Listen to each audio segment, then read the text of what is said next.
Andhra Pradesh budget సమావేశాల్లో deputy CM Pawan కళ్యాణ్ను ముఖ్యమంత్రి చంద్రబాబు నాయుడు అభినందించాడు.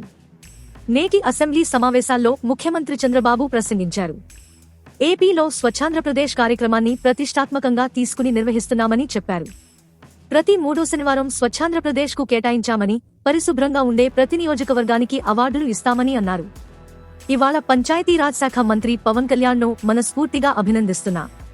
ఎందుకంటే పల్లె పండుగ కింద ఒకే రోజున రాష్ట్రంలోని అన్ని పంచాయతీల్లో జనరల్ బాడీ మీటింగ్లు పెట్టి అన్ని పనులకు నిధులు ఒక్క రోజులో మంజూరు చేసిన ఘనత భారతదేశంలో ఒక్క ఆంధ్రప్రదేశ్ రాష్ట్రానికే దక్కింది.